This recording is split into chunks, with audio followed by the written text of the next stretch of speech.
So hey guys, welcome to another MMO of the day, and today we're checking out Path of Exile, which is an MMO hack and slash RPG. Kind of like Diablo, but very different.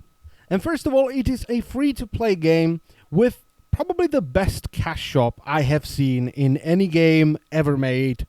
Ever. So what is available in this cash shop, you might ask? Well, in each town, village, settlement, you have your own personal stash where you can store items. It is a chest that is shared between all your characters, which is fantastic, by the way. I still remember the days of Diablo 2 where you're playing your barbarian and something drops, and it's fantastic, but it's for sorceress. And in order to give it to your sorceress, you have to give it to someone online and trust them, because then you have to log off. You have to log on to your sorceress, and they have to give it back to you. And yeah, you probably just lost your item because you gave it to someone and then logged out. Dumbass. So that's fantastic. And you can buy additional tabs for this chest, and you can recolor them so you can have everything neatly organized, which is a godsend because I'm a hoarder in every game ever, especially in loot porn games like this one. After that, you can buy some fancy looking armor, which has no stats and it's just cosmetic. So you buy it and then you apply it to an already existing piece of armor, and it just changes the way it looks, which is awesome as well. And you have alternative visuals for spells. So instead of summoning just random boring zombies, you will summon fancy zombies that will dance and shoot fireworks or something. I honestly have no idea what these alternative spell effects look like. I think I saw someone with like a fancy lightning bolt or something, but usually people just buy upgrades for their chests so they have more storage for all their shit, and they buy fancy looking armor so they look pimp.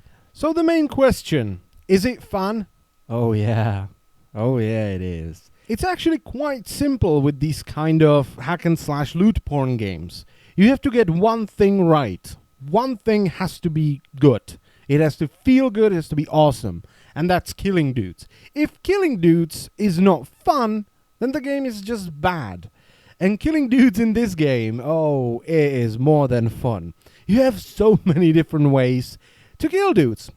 So first of all, you will pick your class, you will pick your character, and it's not as important as it is in other games. Because all it does is, well, it starts you in a different place on the passive skill tree, which is one of the things that might scare quite a few people away from this game.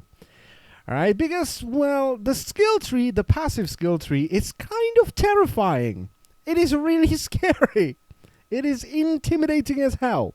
Right, and I can see why some people start the game off, they get their first skill point, they open it, they go, I'm not sure I want to do this.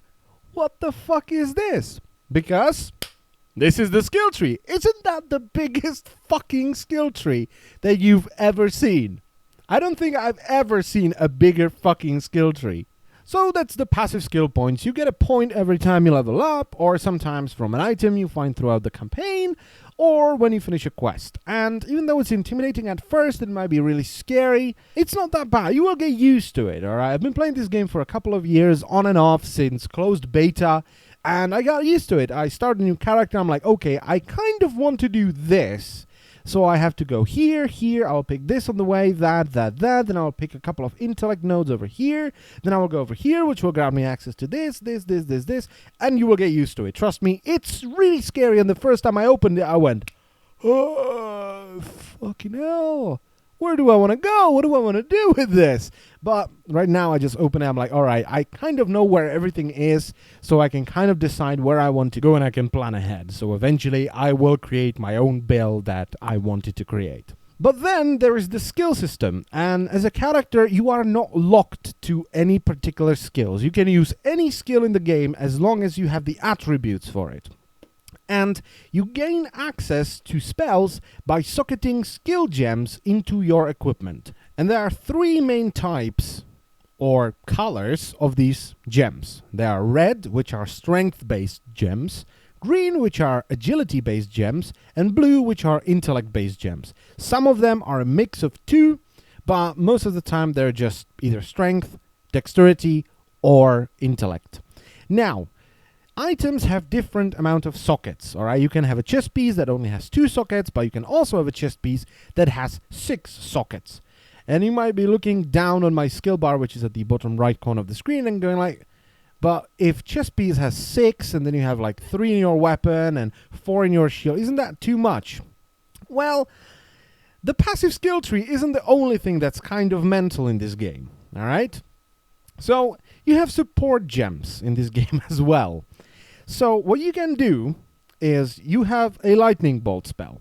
When you socket it into your chest piece, it will cast a lightning bolt when you use it. But you can get a totem support gem. And when you link the totem support gem to your lightning bolt, instead of casting a lightning bolt, you will summon a totem that casts lightning bolts.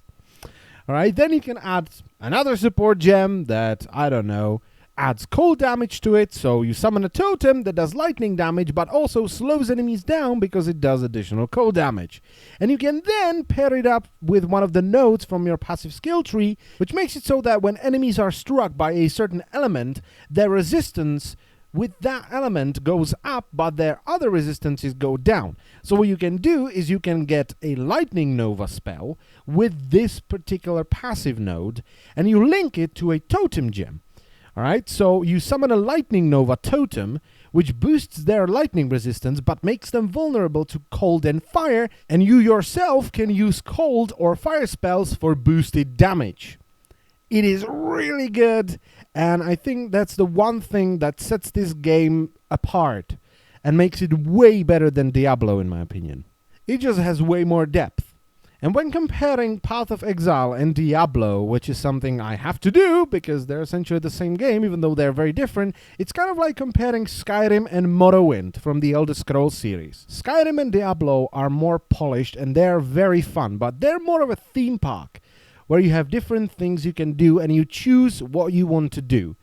Whereas Morrowind and Path of Exile are more of a sandbox. There are many things in this sandbox, and it's only up to you as to what you want to do with them. You are not locked to a specific character or a class. If you want to be a witch with a huge two-handed hammer, you can be a witch with a huge two-handed hammer. If you want to be a barbarian that summons zombies, you can be a barbarian that summons zombies. You have freedom, and freedom is really scary. Look at Minecraft. You have the freedom to do anything, but sometimes you get into a world and you're like, I don't know what to do. There are too many things I could possibly be doing right now, and I don't know where to start. Although in this game it's not as bad because you still have a goal in front of you. You want to finish the act. So you go from Act 1 to Act 2 to Act 3, and then you do it again on a harder difficulty, and again on even harder difficulty, and so on and so on and so on. Now, I want to talk a bit about the endgame. And I would say that the endgame is really well done in this game, because once you get to a certain level, maps will start dropping from enemies. Alright, they're an item, you can take this item, put it in a thingamajig, and it will open, I think, 5 portals to a randomly generated dungeon. Every time you die or leave that dungeon, 1 portal disappears. So you only have a limited number of tries before, well, you're out of there. And you can modify those maps, okay? You can give enemies more health or more resistance to a particular element, more damage, you can have more bosses. And the more stuff you add and the harder you make the map, the better loot you will get out of there. But it's also really scary because those maps are really freaking hard. So it's kind of a risk-reward thing. Do you want to do an easier map but with worse loot, or a harder map with better loot? I think it works really well with this loot porn Diablo style game. Now the MMO part is kind of tame. Everything apart from the towns and settlements is instanced, so you can do it solo, you can play through this game solo, all the way through. But you can also join parties, you can team up with people, you can team up with friends, and in every settlement there is sort of a board where you can list your party and your goal for that party, or you can join someone else's party and just play with other people, which is fun as well. So yeah, Path of Exile, if you feel like playing a hack and slash loot porn game, it's free, just go and try it. If you don't like it, it's not a big deal, it's free, it's available on Steam, so just do it. And I thank you all for watching, I will see you next time, bye bye.